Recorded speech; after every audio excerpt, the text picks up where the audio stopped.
Olá, tudo bem? Eu sou o jornalista Pinto Júnior e este é o programa Conexão Potiguar. Muitíssimo obrigado a vocês que nos acompanham pela Band, pela PNTV, a TV digital do Portal de Notícias do Rio Grande do Norte, www.potiguarnoticias.com.br. No programa de hoje nós temos o prazer de conversar com o advogado e diretor de imóveis da Noreg, Carlos Dantas, que já está aqui conosco. Aqui eu agradeço a presença. Tudo bem, Carlos? Boa tarde, Pinto. Eu agradeço aos telespectadores e estou aqui à disposição mais uma vez para elucidar qualquer dúvida em relação à área que eu atuo na diretoria de imóveis. Perfeitamente. E é sobre isso que há muitas dúvidas, essa questão da segurança jurídica. Aqui no Rio Grande do Norte e na Grande Natal como um todo, a gente sabe que muitas das residências, grande parte das residências, ela não tem a titularidade como deve do seu proprietário. Logo, se o proprietário quiser fazer um empréstimo no banco para ampliar, vai ter problema, ou seja, não tem aquela segurança de compra e venda, de financiamento. Queria que o senhor falasse um pouco sobre isso. Por que é importante o trabalho dos cartórios, da Noreg, no sentido de oferecer essa segurança jurídica? Bom, a segurança jurídica, por si só, já está, o nome já diz, dá segurança aos atos praticados pelas serventias extrajudiciais, sempre em obediência à legislação atinente à matéria, seja na área de notas, seja na área de registro. Queria que o senhor desse um exemplo assim para a gente entender. Vamos dizer que eu vou lhe vender um imóvel. Quais são os procedimentos para o jornalista Pinto Júnior vender ao advogado Carlos Dantas um imóvel? Quais são os procedimentos que eu tenho que fazer para eu ter a papelada toda em ordem? Olhe bem, nós vamos atuar em dois ramos do direito. O direito obrigacional, que é aquele pacto que as partes celebram. E no direito real, quem não sabe ou já ouviu, você só é dono quem registra.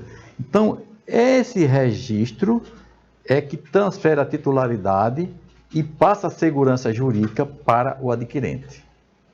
E se você tivesse que traduzir segurança jurídica de forma bem popular, qual a forma mais popular possível para a gente dizer, você tem segurança jurídica? Bom, olhe bem, na hora de você celebrar um pacto, ou seja, um negócio, você participa do negócio, e em relação a um bem imóvel, você tem que ter algumas cautelas. Primeiro, a tributária, em relação ao alienante ou vendedor, e segundo, em relação à coisa, ou imóvel. Em relação à parte tributária, as cautelas sempre serão a pessoal da Receita Federal, da Secretaria de Tributação do Estado, da Justiça do Trabalho, da Distribuição de Feitos Cíveis, da Central de Indisponibilidade. E em relação ao imóvel, a certidão negativa de ônus reais, para dizer que o imóvel está livre, que pertence àquela pessoa, que prova o quê? A titularidade. E o dono desse imóvel também tem que estar com todos os impostos em dias, as certidões todas aptas a serem consultadas. Bom, no rol de certidões do pacto negocial, ou seja, quem vai lavrar a escritura observa todos esses requisitos. E um deles, em sendo um imóvel urbano, necessário a certidão negativa de tributos municipais ou a sua dispensa pelo adquirente, que neste caso responde por eventuais débitos a serem apurados. Qual a diferença, por exemplo, se eu for comprar uma casa de rua ou um terreno de condomínio fechado, num loteamento? Tem diferenças aí, preocupações diferentes? Em relação à titularidade, nenhuma. Só muda em relação à especificidade da lei. Loteamento. Nós sabemos que é a lei 6766 de 79 que rege o parcelamento de solo urbano. Quem sabe que o loteamento tem suas regras específicas determinadas por essa legislação. No desmembramento, observa-se sempre o sistema viário, você desmembra aquilo que você possui sempre de frente para uma servidão pública. E condomínio, que é uma regência por uma outra lei especial 4591/64, que disciplina exatamente a conduta do incorporador em relação à aprovação da incorporação propriamente dita, da incorporação imobiliária, que existe a incorporação patrimonial, existe a incorporação imobiliária. Olha, tanto num como no outro, acima de 10 unidades, além de todas as certidões que se solicita junto aos órgãos públicos, também a aprovação do órgão ambiental, tanto para loteamento quanto para condomínio. Eu queria que você definisse melhor o que é desmembramento. Eu tenho um terreno aí vou... Desmembramento, você tem uma área de 1.000 metros quadrados. E eu quero desmembrar em 2 unidades de 500 metros. Eu já sou proprietário, observo a legislação atinente a essa matéria. E lógico que tem a participação do município que observa-se, em observando o projeto, aprova, conferindo 2 unidades distintas, que aquilo é ingressado no registro de imóvel para você dar formalidade jurídica a essas unidades. É como fosse, para o público entender, uma mãe que vem parir 2 filhos. Ela quer colocar, e aí o registro civil aqui dá cidadania pelo ingresso, ela quer colocar no mundo jurídico, para você ser titular e poder dispor daquela coisa, livre e desembaraçada. Carlão, eu queria, quais são as principais, o senhor é diretor lá do cartório de Nísio Floresta, quais são as principais dúvidas que os cidadãos, as cidadãs, ao adquirir um imóvel ou vender o imóvel, apresentam lá na sua serventia? Olha, tanto na serventia de Nísio Floresta, como nas demais serventias do Estado e, por conseguinte, do país, as cautelas são benéficas para o adquirente. Lá no meu interior de Jardim Cirisó, é interessante, como é bom ser o dinheiro da cria. Cria significa, ele tem que multiplicar. O investidor, ele quer segurança para que o dinheiro não seja jogado fora. Então, para isso, desde a oferta, que normalmente é ofertado por um interlocutor, que é um famoso corretor de imóveis, o corretor tem que ter zelo em apresentar todas as certidões necessárias que serão encaminhadas em concluindo aquela negociação para o tabelionato de nota lavrar a escritura. Uma vez consolidado o pacto negocial, isso será remetido ao registro de imóveis competente para qualificar aquele título.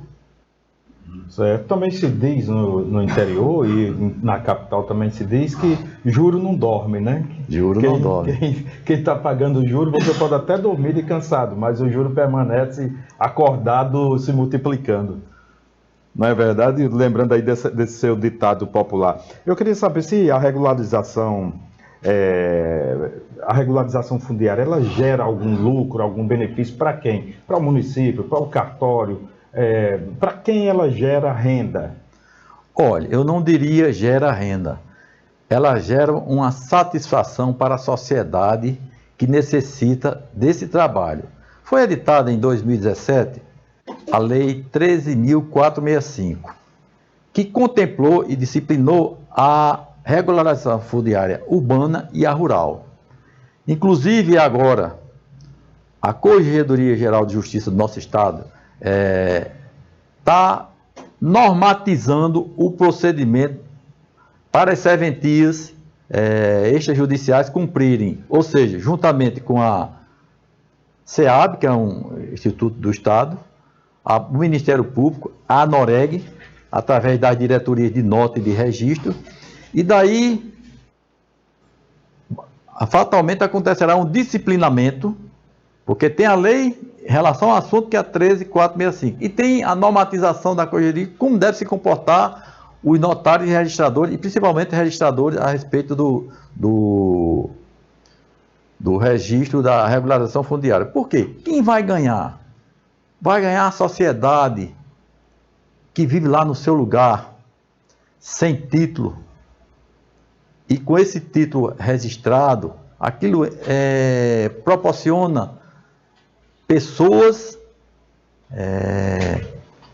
conseguirem financiamento para colocar empresas, para desenvolver um trabalho social, e assim sendo, os cartórios estão dando sua contribuição positiva, porque no primeiro momento é totalmente gratuito. E as serventias extrajudiciais estão sabendo disso, estão empenhadas, dedicadas e querendo que isso chegue ao fim, ou seja, contemplar quem está na ponta do airbag, ou seja, o morador que não dispõe do seu título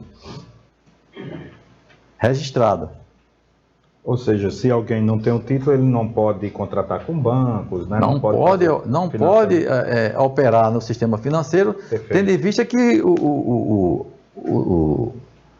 sistema bancário, ele quer o quê? Garantia em retribuição do quê? De um crédito a ser conferido àquele pretendente. Daí aquela que a gente chama de burocracia, aquela necessidade de toda a documentação, né, que o banco pede, para ele ter as garantias relativas ao empréstimo do valor que ele está disponibilizando. Mas isso é normal de todo garantidor se cercar das cautelas que a lei confere, tá? Porque a legislação permite que as instituições financeiras, ao conferir crédito, e aí nesse Brasil a FEBRABAN é muito eficiente, ela confere, mas ela quer o quê? O retorno. Perfeito. Aí lembra que eu disse lá atrás, o dinheiro tem que dar cria, mas dá cria nesse caso para o agente bancário. Perfeitamente. Carlos Dantas, diretor de imóveis da Anoreg, queria agradecer a presença do senhor aqui no Conexão Potiguar. Muito obrigado. Pinto, eu agradeço mais uma vez, eu sei que esse espaço é único, é especial, e a população é quem ganha com essas informações, porque a Anoreg, através das suas diretorias, está transmitindo para o público todas as solicitações encaminhadas, seja na área de notas, seja na área de registro de imóveis, enfim, sobre todas as especialidades que aglutinam aqui em registros públicos. Perfeitamente. Muito obrigado, diretor da Anoreg, de imóveis da Anoreg, Carlos Dantas. Você que nos acompanha, nosso abraço, nosso muito obrigado. Nosso próximo encontro é às 17 horas na 91.9 FM. Grande abraço, até mais.